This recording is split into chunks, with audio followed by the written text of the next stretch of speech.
দেখো ছাত্রছাত্রীরা, আজ বায়োলজি যে চ্যাপ্টার আমরা শুরু করছি সেটা হচ্ছে দ্য লিভিং ওয়ার্ল্ড, অর্থাৎ জীবজগৎ। জীবজগতের মোস্ট ইম্পর্টেন্ট কোশ্চেন বা বলতে পারো এক্সামে আসতে পারে এরকম কিছু কোশ্চেন রায়ান মার্টিনের আমরা কোশ্চেন ডিসকাশন করব। চলো শুরু করা যাক। জীববিজ্ঞানের জনক হলেন, এই জীববিজ্ঞানে আমরা বলি ফাদার অফ বায়োলজি, যে জীববিজ্ঞানের জনক হলেন তার নাম কি? ম্যালপিজি, থিওফ্রাস্টাস, অ্যারিস্টটল, ল্যামার্ক। অ্যান্সার হবে অ্যারিস্টটল। তোমরা নিজেদের মন থেকে উত্তর দিতে থাকো এবং মেলাতে থাকো যে তোমাদের কতটা ঠিক হচ্ছে, কোনটা ভুল যাচ্ছে সেগুলো ঠিক করে নাও। কোন বিজ্ঞানী বায়োলজি শব্দের প্রবর্তন করেন? বায়োলজি, এখানে লজি, লজি থেকে ল থেকে মনে রাখবে ল্যামার্ক, এখানে ল্যামার্ক অপশান আছে, এই ল্যামার্ক অ্যান্সার। উদ্ভিদ বিদ্যার জনক হলেন, উদ্ভিদ বিদ্যা মানে ফাদার অফ বোটানি, অ্যান্সার হবে লিনিয়াস, না অ্যান্সার হবে থিওফ্রাস্টাস। চারটে option Linnaeus, Lamarck, Theophrastus, Aristotle. উদ্ভিদ বিদ্যার জনক হলেন থিওফ্রাস্টাস।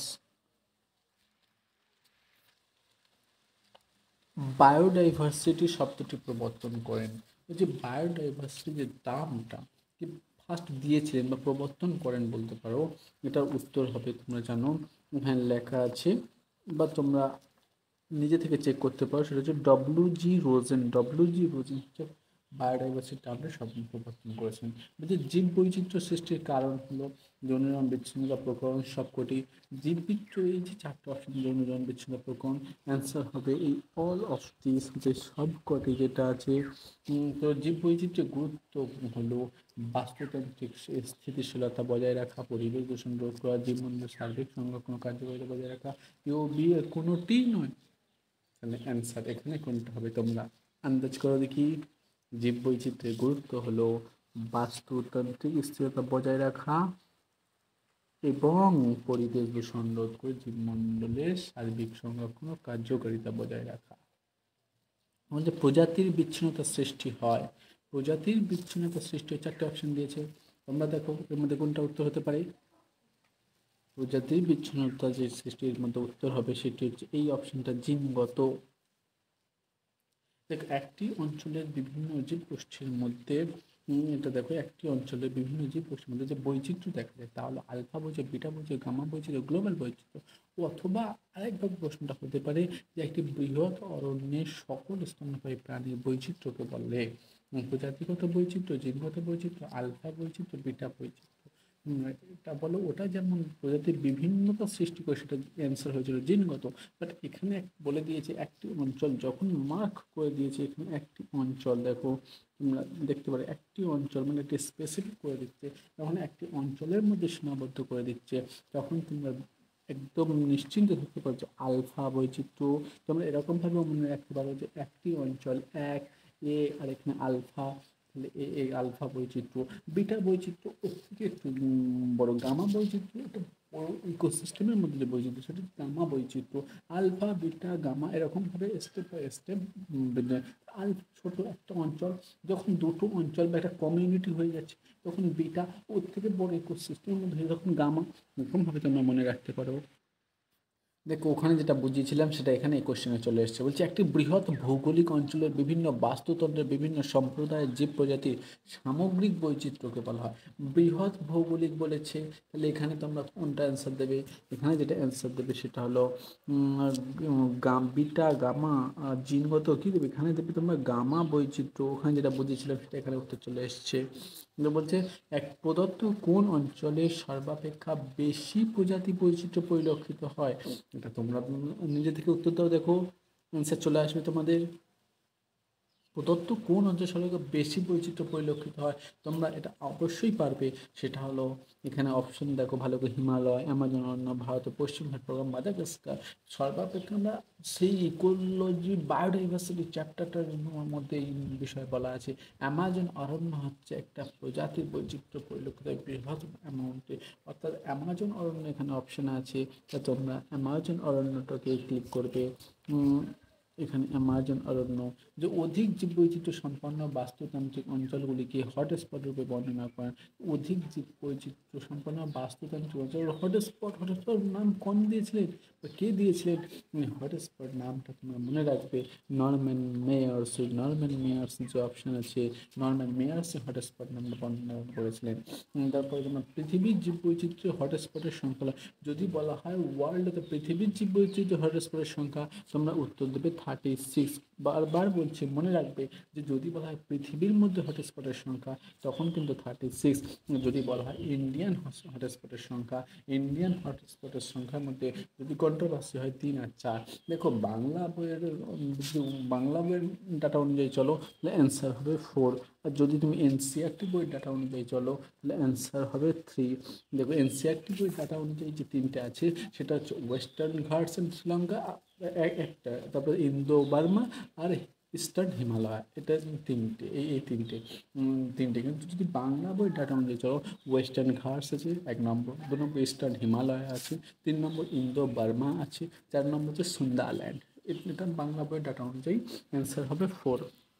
তাহলে 3টা মুছে দিলাম।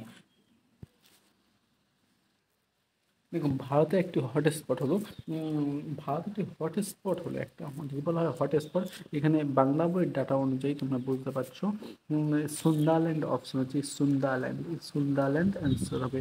ভারতে একটা হটস্পট। এখন ওয়েস্ট বেঙ্গল বাংলা বইয়ের ডাটা অনুযায়ী হটস্পটের সঙ্গে ভারতের 4টি, এটা মনে রাখবে। প্রদত্ত কোন দেশটি অতি জীব বৈচিত্র্যপূর্ণ দেশ? বিশাল ডাইভার্সিটি, তোমরা শুনবে ব্রাজিলে বিষাক্ত বিষাক্ত সাপ, ব্রাজিলে সমস্ত মানে বৈচিত্র্য, জীবের বৈচিত্র্য অনেকটাই অন্যান্য কান্ট্রির তুলনায় বেশি।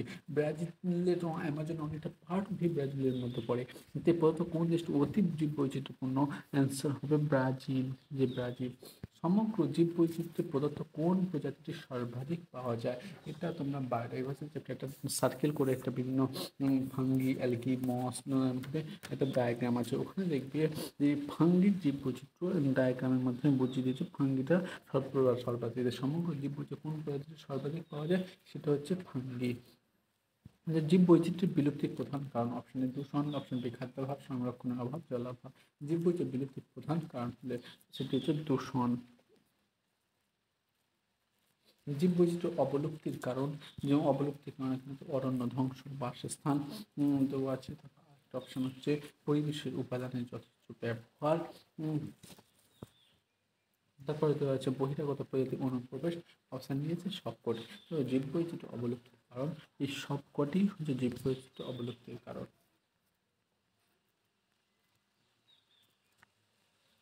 বলছে রেড ডাটা বুক, অপশানে রয়েছে লাল শৈবালের তালিকা। ভুল করে এতে পা পিছলে যেও না, লাল শৈবাল বলছে রেড ডাটা, একদম নয়। বিপন্ন রেড ডাটা তালিকা যেটা বোঝাতে চেয়েছে হচ্ছে বিপন্ন প্রজাতি, বিপন্ন প্রজাতি, যে বিপন্ন বলছে, বিপন্ন প্রজাতির তালিকাকে বুঝিয়েছে।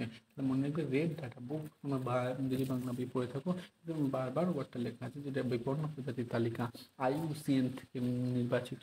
এখন রেড ডাটা বুক ড্যাশ সংস্থার কষ্ট, ওই এই IUCN আমি এক্ষুনি বললাম, এটাই উত্তর। IUCN সংস্থা দ্বারা রেড ডাটা বুক সংস্থা দ্বারা প্রকাশিত হয়েছে, যে এই প্রজাতি রেড ডাটার অন্তর্ভুক্ত।